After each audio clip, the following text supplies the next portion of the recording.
दोस्तों, घर के सुख समृद्धि के लिए प्रत्येक महिलाओं को करनी चाहिए ये 10 काम। नंबर 1, रसोई घर में रखी तवा की अहम भूमिका होती है। जी हाँ, रोटी बनाने के लिए हम जिस तवे का इस्तेमाल करते हैं वो व्यक्ति का, मनुष्य का भाग्य चमका सकता है। जी हाँ दोस्तों, रसोई में जुड़े तवे से कुछ नियम बहुत ही लाभकारी होता है, इसलिए प्रत्येक महिलाओं को इन नियमों का पालन करना चाहिए। वास्तुशास्त्र के अनुसार रोटी बनाने से पूर्व तवे पर थोड़ा सा नमक छिड़कना चाहिए, लेकिन दोस्तों ध्यान रहे कि नमक में जरा सा भी हल्दी, मिर्ची या अन्य पदार्थ न मिला हो। दोस्तों, ऐसा करने से राहु केतु का अशुभ प्रभाव दूर होते हैं। दोस्तों, राहु केतु का ये दुष्प्रभाव इतना खतरनाक होता है कि आमिर से अमीर इंसान को भी रोड पर ला सकता है, इसलिए रोटी बनाने से पूर्व इस बात का ध्यान रखें। साथ ही इस बात का भी विशेष ध्यान रखें कि खाना बनाने के लिए कभी भी गंदे तवे का प्रयोग ना करें, क्योंकि गंदे व मिले चीजें दरिद्रता के प्रतीक होता है। नंबर 2, भोजन बनाते समय महिलाओं को कभी भी गुस्सा या क्रोध नहीं करना चाहिए। दोस्तों, भोजन बनाते समय क्रोध या गुस्सा करने से न सिर्फ मां अन्नपूर्णा की अपमान होता है, बल्कि इससे घर की सुख समृद्धि का नाश होता है। साथ ही शास्त्र के अनुसार गुस्सा या क्रोधित होकर बनाने वाला भोजन जहर के समान होता है। नंबर 3, भोजन परोसते समय भूलकर भी थाली में 3 रोटियां न परोसे, क्योंकि भोजन एक शुभ कार्य मानी जाती है और शुभ कार्य में को अशुभ माना जाता है, जिसका संबंध सेहत से जुड़ा होता है। इसलिए भोजन परोसते समय इस बात का विशेष ध्यान रखें। नंबर 4, हिंदू धर्म शास्त्र में सिंदूर से संबंधित कई नियम बताया गया है, जिनका पालन प्रत्येक महिलाओं को करना बेहद जरूरी है।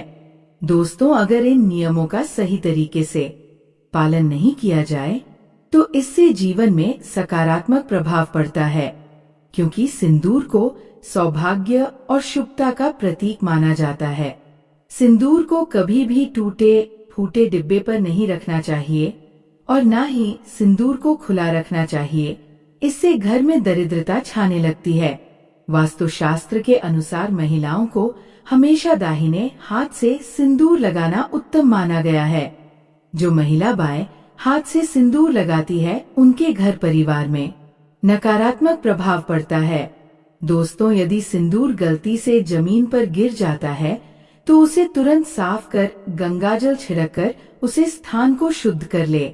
शास्त्र के अनुसार हाथ से सिंदूर गिरना अपशगुन माना जाता है, जिससे दुर्भाग्य का सामना करना पड़ता है।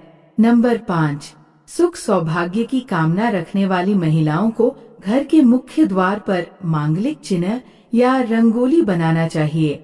नंबर 6, सौभाग्य की कामना रखने वाली महिलाओं को घर के ब्रह्मा स्थान में कभी भी जूते, चप्पल या कूड़ा कचरा नहीं रखना चाहिए। नंबर 7, धन संपदा की कामना रखने वाली महिलाओं को हमेशा घर की साफ सफाई पर ध्यान रखना चाहिए। दोस्तों, लेकिन इस बात का विशेष ध्यान रखें कि कभी भी सूर्यास्त के बाद झाड़ू नहीं लगना चाहिए। साथ ही घर की नकारात्मक ऊर्जा को नाश करने के लिए सप्ताह में एक बार सामुद्रिक नमक से पोछा अवश्य लगाएं। नंबर 8, प्रत्येक अमावस्या तिथि पर महिलाओं को पूरे घर को अच्छे से साफ सफाई अवश्य करना चाहिए। ऐसा करने से जीवन के अंधकार दूर होते हैं। नंबर 9, घर की अनुपयोगी सामान पर भी महिलाओं को विशेष ध्यान रखना चाहिए। जी हाँ दोस्तों, टूटे हुए अनुपयोगी सामान को घर से तुरंत बाहर करना चाहिए। वास्तुशास्त्र के अनुसार टूटे हुए वस्तुएं दरिद्रता का निशान मानी जाती है। नंबर 10, महिलाओं को कभी भी रसोई घर में झाड़ू नहीं रखनी चाहिए। दोस्तों, शास्त्र के अनुसार रसोई घर में झाड़ू रखने से वास्तु दोष साथ आर्थिक नुकसान भी होता है, इसलिए रसोई घर में भूलकर भी झाड़ू न रखें। साथ ही घर में भूलकर भी दवाइयाँ या किसी भी कीटनाशक चीजें नहीं रखना चाहिए। ऐसा करने से घर में नकारात्मक ऊर्जा का प्रभाव तेजी से फैलता है, जिसके कारण आर्थिक उन्नति में रुकावट आती है।